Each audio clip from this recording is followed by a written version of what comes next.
Hola, mi nombre es Elifelet Figueroa Catalán, soy estudiante de la licenciatura en Nutrición Aplicada de la Universidad Abierta y a Distancia de México. La materia se llama Nutrición Clínica 2. El propósito de esta evidencia es el identificar la función de los diferentes órganos, así como la comprensión de su fisiología. Comenzamos con la enfermedad de disfagia. Disfagia es la dificultad para deglutir. Puede ser temporal o más grave si es causada por un accidente vascular cerebral o lesión craneana, deterioro estructural o mecánico y enfermedades que afectan el sistema nervioso. La dificultad para tragar significa que el proceso de mover los alimentos o los líquidos de la boca al estómago requiere más tiempo y esfuerzo. La disfagia también puede estar asociada a dolor. En algunos casos puede ser imposible tragar. La dificultad ocasional para tragar, que puede producirse cuando se come demasiado rápido o no se mastica la comida lo suficientemente bien, no suele ser motivo de preocupación. Sin embargo, la disfagia persistente puede indicar una enfermedad grave que requiere tratamiento. La disfagia puede ocurrir a cualquier edad, pero es más frecuente en adultos mayores. La causa de los problemas para tragar varían y el tratamiento depende de la causa. Puede haber disfagia esofágica, esta se refiere a la sensación de que los alimentos se pegan o se quedan atascados en la base de la garganta o el pecho después de empezar a tragar. También está la disfagia orofaríngea. En esta hay determinadas afecciones que pueden debilitar los músculos de la garganta, lo que provoca dificultad para pasar los alimentos de la boca a la garganta y al esófago al comenzar a tragar. Es posible que uno se ahogue, que tengan arcadas o tosas por la nariz. Esto puede provocar neumonía. Con respecto a la fisiopatología de la disfagia, en esta fisiopatología intervienen múltiples factores. Se producen alteraciones en los diversos mecanismos de la deglución, de la peristalsis o en la función de los esfínteres esofágicos, superior e inferior del esófago. El patrón motor coordinado del esófago que inicia con el acto de la deglución se denomina peristalsis primaria. Una contracción faríngea rápida y progresiva traslada el bolo a través del esfínter esofágico superior relajado hasta el estómago. A medida que el esfínter esofágico superior se cierra, comienza una contracción circular progresiva en el esófago superior y avanza en dirección distal por el cuerpo esofágico para impulsar el bolo a través del esfínter esofágico inferior relajado. Luego este se cierra con una contracción prolongada. La peristalsis secundaria es una contracción progresiva en el cuerpo esofágico, que no es inducida por una deglución, sino por la estimulación de los receptores sensoriales en el cuerpo esofágico, la distensión provocada por el bolo. La peristalsis terciaria es una onda de barrido en el segmento del músculo liso del esófago, que generalmente responde como un mecanismo defensivo a la presencia de reflujo gastroesofágico.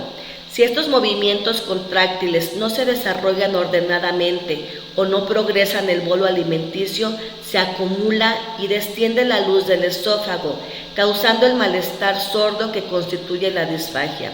En las lesiones mínimamente obstructivas, la disfagia se presenta solo con grandes bolos sólidos, mal masticados de alimentos como carne o pan seco. Las lesiones que obstruyen totalmente la luz esofágica son sintomáticas, tanto para los sólidos como para los líquidos. Entre los síntomas que tenemos incluyen caída facial, babeo, mantener los alimentos dentro de la boca, sofocamiento o tos cuando se come o bebe, deglución lenta de los alimentos, reflejo nauseoso anormal y garraspera frecuente. La disfagia puede dar como resultado aspiración si el alimento entra en el tubo respiratorio por debajo del nivel de las cuerdas vocales. Las pruebas de laboratorio tenemos biometría hemática, pruebas tiroideas, radiografía literal y de cuello. Los nutrimentos involucrados son grasas, proteínas, minerales, vitaminas e hidratos de carbono. Entre el tratamiento nutricional se encuentra proporcionar la consistencia adecuada de los alimentos y líquidos y vigilar el estado nutricional general del paciente. Los alimentos que forman un bolo cohesivo dentro de la boca son bien tolerados. Aquellos alimentos separados en partes, como la carne picada o molida o el arroz simple, no son recomendables. Humedecer los alimentos al agregar salsas para formar un bolo. Evitar los alimentos pegajosos que se adhieren al techo de la boca. Las consistencias líquidas causan el mayor problema. Espesar los líquidos para evitar esa dificultad. Dependiendo de la gravedad de la disfunción de la deglución, el paciente puede colocarse en 4 niveles de consistencia disfásica. En el primer nivel tenemos todos los alimentos en papilla con líquidos espesos que incluyen cereales calientes, yogur suave, queso cottage cremoso, pudines y sopas coladas espesadas hasta la consistencia de puré. En el nivel 2 están los alimentos como puré con grumos con líquidos espesos, pastel suave húmedo o panqué y panes, carnes blandas finamente picadas y verduras cocidas, huevos, pescado humedecido con salsa, quesos suaves, pasta, plátano maduro rebanado. En el nivel 3 se encuentra la carne finamente molida, unida con una salsa espesa, pescado suave, huevos al gusto, verduras suaves picadas y frutas enlatadas. En el nivel 4, todos los alimentos regulares picados del tamaño de un bocado, o molidos y humedecidos con líquidos, excepto alimentos duros en partículas como pan seco, carne dura, maíz o elote, arroz y manzanas. Los alimentos en papilla deben ser lo suficientemente espesos para mantener su forma en el plato. Como menú de un día para la disfagia en el desayuno es un batido, en su colación matutina triturado de frutas, en su comida crema de lentejas, en la colación vespertina papilla de cereales y en la cena crema de chayote y manzana asada. Los alimentos recomendados para la disfagia son huevos. Estos deben de ser dependiendo la preparación de los alimentos, que puede ser revuelto, cocido, retirando la yema. Los no permitidos sería la yema del huevo. Alimentos recomendados, carnes y productos cárnicos. Estas van a ser en carne picada, albóndigas, jamón cocido, pastel de carne. Los no permitidos son las carnes en su presentación entera, como son los bistec, pechuga, muslo, entre otras, carnes rojas, carnes de pollo, pavo, conejo y liebre. Entre los pescados se encuentran permitidos aquellos que no tengan espinas y los no permitidos con espinas o con piel. En las verduras y hortalizas se recomiendan todas las verduras y hortalizas cocidas, los no permitidos las crudas. En las frutas se recomiendan las frutas cocidas, asadas o en almíbar. Los no permitidos, plátano, uva, naranja, kiwi, fresa, manzana, pera, melón, sandía y frutos secos. En los cereales y sus derivados se encuentran en los permitidos las papillas de cereales, cremas de arroz, y los no permitidos, pan tostado, pan de barra, pan de molde, cereales de desayuno y bollería en general, pasta y arroz. Las recomendaciones de macronutrientes en hidratos de carbono se recomiendan de 45 a 60%, lípidos de 25 a 30%, proteínas 0.8 a 1.5 gramos por kilogramo. Continuamos con la siguiente enfermedad, que es la acalasia. La acalasia es un desorden esofágico de tipo motor primario y de etiología desconocida, caracterizado manométricamente por relajación insuficiente del esfínter esofágico interior y pérdida de la peristalsis esofágica. Clínicamente, esta enfermedad se traduce en disfagia de sólidos y líquidos, asociados a regurgitación de alimentos no digeridos o saliva. En la fisiopatología existen varias propuestas de cambios neuroanatómicos responsables de la acalasia. los cuales incluyen la pérdida de células ganglionares en el plexo menientérico, degeneración del nervio vago y del núcleo motor dorsal del vago. De estas posibilidades, únicamente la pérdida de células ganglionares está sustentada adecuadamente. Se ha involucrado a la pérdida selectiva de las neuronas inhibitorias del plexo mientérico, productoras de péptido intestinal y vasoactivo y óxido nítrico, así como también a la presencia de infiltrado inflamatorio en el esfínter esofágico inferior. Estudios precedentes han implicado mecanismos hereditarios, neurodegenerativos, como es el caso de la enfermedad de Parkinson, genéticos, infecciosos y autoinmunes. La hipótesis más aceptada sugiere que la acalasia puede ser causada por factores virales y autoinmunes, las cuales llevan a los cambios inflamatorios y al daño del plexo mientérico. La mayor parte de la evidencia sugiere un proceso autoinmune, atribuye al virus del herpes humano tipo 1 en individuos genéticamente susceptibles. A pesar de que la causa del proceso degenerativo continúa siendo causa desconocida, el resultado final es un proceso inflamatorio que lleva a la pérdida de los neurotransmisores y consecuentemente a un desbalance entre neuronas inhibitorias y excitatorias. Esto culmina en una aumentada actividad colinérgica que ocasiona la relajación incompleta del esfínter esofágico inferior y aperistalsis, de modo que se pierde el gradiente de latencia a lo largo del cuerpo esofágico. Entre los signos y síntomas de la acalasia tenemos disfagia, regurgitación, pirosis, hipo, dolor torácico, haliatosis, pérdida de peso, tos, vómitos, neumonía por aspiración. En las pruebas de laboratorio de la acalasia se encuentra la biometría hemática, pruebas tiroideas, radiografía lateral de cuello. Los nutrimentos involucrados son vitaminas, hidratos de carbono, grasas, proteínas y minerales.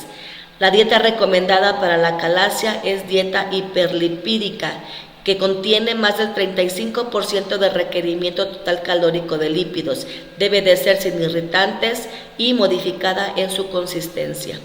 Los alimentos recomendados, entre ellos están las carnes secas, alimentos leñosos, alimentos pegajosos, alimentos que puedan adherirse al paladar, como caramelos, picantes y sabores ácidos, como los zumos cítricos y vinagre, las preparaciones con doble textura y los recomendados son aquellas comidas homogéneas o cohesivas y consistencia blanda, como los cereales cocidos, los húmedos, semisólidos y cohesivos, los sólidos blandos como pan humedecido, frutas, verduras en conserva o cocidas y carnes tiernas como las aves de corral.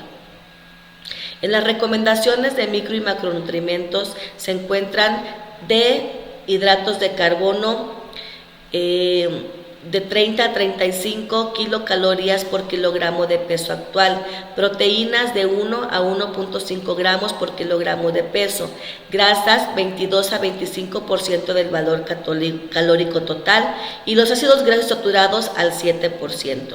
Los hidratos los simples no deben sobrepasar el 10%, esto nos referimos a los azúcares.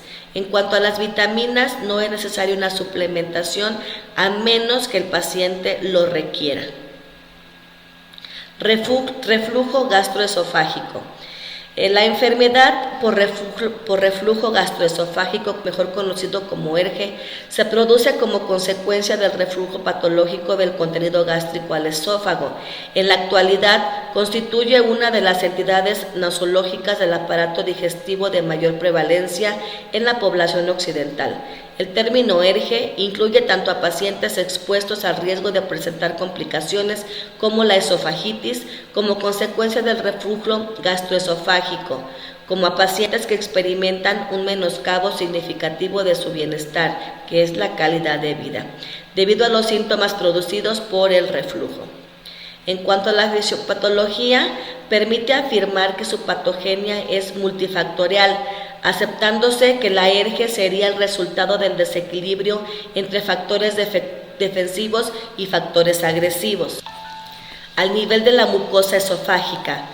Así, la barrera antirreflujo con sus diferentes componentes al aclaramiento esofágico que permite la normalización del pH intraesofágico, merced al peristaltismo primario y la resistencia de la mucosa esofágica, actuarían como factores defensivos, mientras el ácido refluido desde el estómago y en menor medida la pepsina y las sales biliares actuarían como factores agresivos y mediadores principales de la lesión tisular. La ruptura del equilibrio entre factores defensivos y factores agresivos se produciría fundamentalmente por la disfunción de la barrera antirreflujo y en menor medida por la disfunción del aclaramiento esofágico. El paso del contenido ácido y de la pepsina del estómago al esófago es el factor clave en el desarrollo de la alergia. En condiciones normales, la barrera antirreflujo limita este paso y su disfunción lo facilita. El contacto del material refluido desde el estómago con la mucosa esofágica ocasiona los síntomas y las lesiones histopatológicas características de esta enfermedad. Entre los síntomas y síntomas extraesofágicas tenemos el dolor torácico, laringitis posterior, faringitis, sinusitis, globo faríngeo, laringoespasmo, manifestaciones respiratorias como tos crónica, asma bronquial, neumonitis recidivante, fibrosis pulmonar, manifestaciones orales tales como erosiones dentales y quemazón oral. Las pruebas de laboratorio: se realiza un ensayo terapéutico con inhibidores de la bomba de protones, se realiza una endoscopía para saber si existe la bacteria Helicobacter pylori, exploraciones funcionales y estudio varitado del tracto digestivo superior. Los nutrimentos involucrados en el reflujo gastroesofágico son las grasas, vitaminas, hidratos de carbono, proteínas y minerales. En la dieta recomendada para esta enfermedad se recomienda la dieta blanda, variada, equilibrada y un alto contenido en frutas y verduras y fibra. En el menú de un día para el desayuno es un vaso de leche desnatada y 2 rebanadas de pan. Colación matutina, 1 taza de gelatina. Comida, pescado cocido. Colación vespertina, 4 galletas marías. Cena, 1 manzana al horno.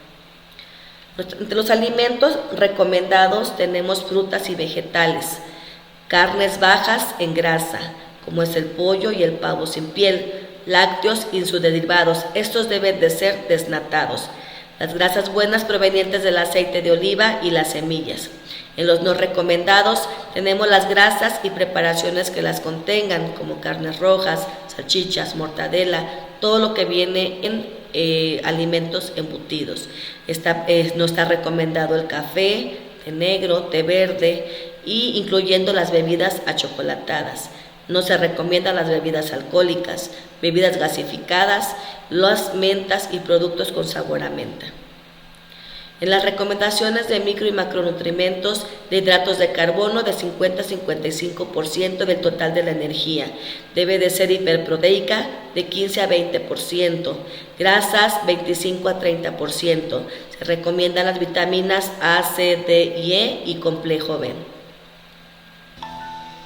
La siguiente patología es la gastritis, que es una inflamación de la mucosa gástrica, que es la capa de células que reviste el estómago por dentro, protegiéndolo de la acidez de los jugos gástricos. Puede durar solo por poco tiempo, que sería la gastritis aguda. También puede perdurar durante meses o años. Esta sería la gastritis crónica. La gastritis aguda es una enfermedad que se manifiesta en el estómago por irritación de las paredes estomacales a causa de algunas comidas o bebidas que son muy fuertes de digerir, causada por comidas de difícil digestión que ocasionan que las mucosas del estómago se hagan más sensibles para poder procesar los alimentos o sustancias que la persona ingiere. Entre estas sustancias podemos mencionar el abuso del alcohol, tabaco, la ingesta de aspirina y también los antiinflamatorios, estrés o la presencia de la bacteria Helicobacter pylori y entre otras. En la gastritis crónica consiste en una inflamación crónica de la mucosa del estómago que afecta inicialmente a áreas superficiales y glandulares de la mucosa, progresando a la destrucción glandular, que sería una atrofia, y metaplasia. El término metaplasia intestinal indica la conversión de las glándulas del estómago en otras parecidas a las del intestino delgado. Los cambios epiteliales se pueden convertir en displásidos, anomalía en el desarrollo de un tejido de un órgano o de una parte anatómica del organismo y proporcionar la base para el desarrollo de carcinoma. La fisiopatología de la gastritis es una patología que se caracteriza por una respuesta inmune que se dirige a las células y proteínas específicas del estómago, que conducen a una disminución del ácido clorhídrico, aumento de la gastrina y una inadecuada producción del factor intrínseco, necesario para la absorción de la vitamina B12.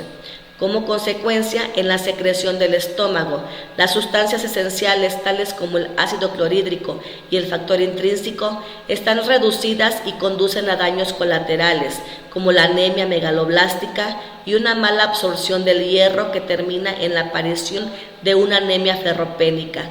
Además, la aparición de deficiencias de vitaminas múltiples puede conducir a manifestaciones graves a nivel hematológico, neurológico y esquelético. Entre los signos y síntomas de la gastritis es dolor abdominal, náuseas y vómitos, acidez de estómago, aerofagia, ausencia de hambre, heces de color negro y vómitos con sangre. Las pruebas de laboratorio se realiza para detectar una gastritis, la endoscopía, análisis de sangre y prueba de heces. Los nutrimentos involucrados, al igual que las demás patologías, son hidratos de carbono, vitaminas, grasas, proteínas y minerales.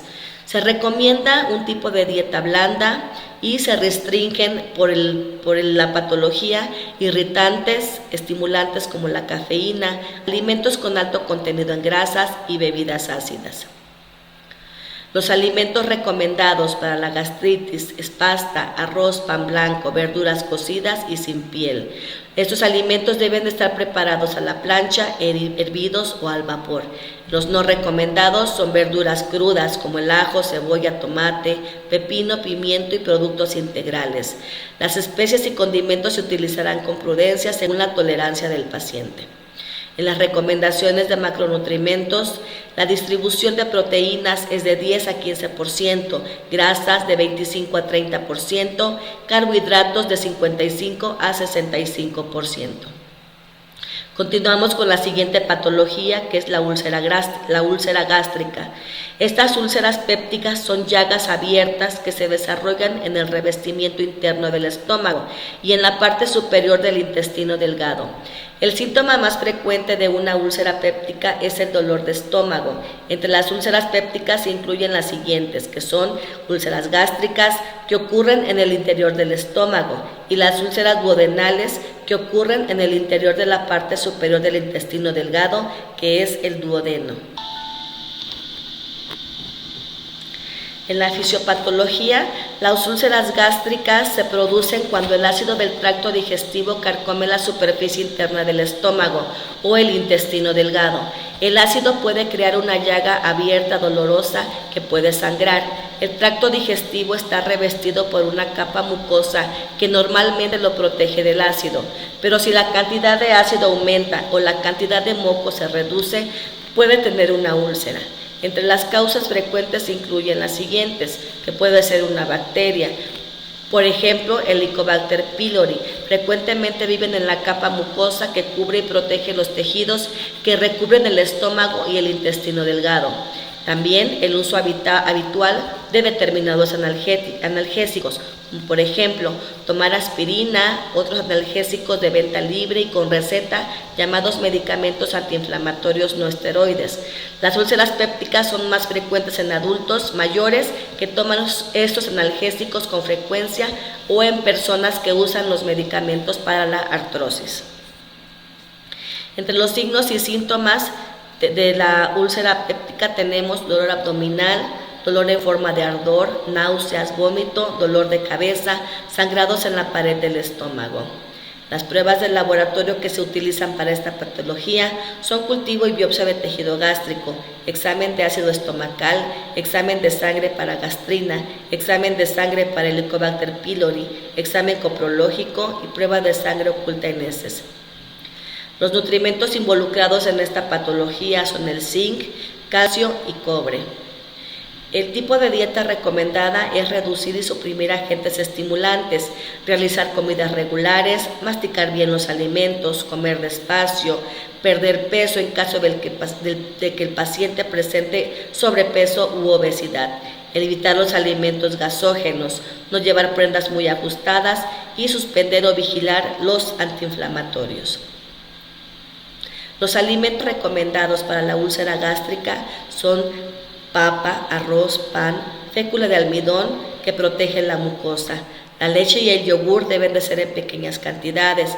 El queso fresco verduras y hortalizas deben de ser hervidas mejor que crudas.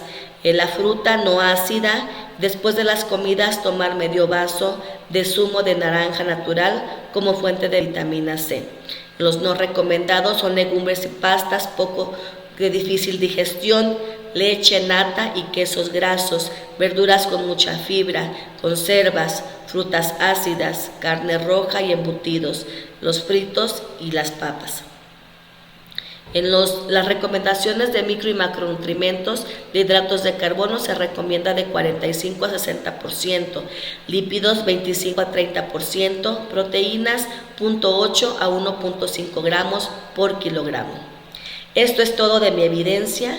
Mi nombre es Elifelet Figueroa Catalán. Soy estudiante de la licenciatura en Nutrición Aplicada de la Universidad Abierta y a Distancia de México. Gracias.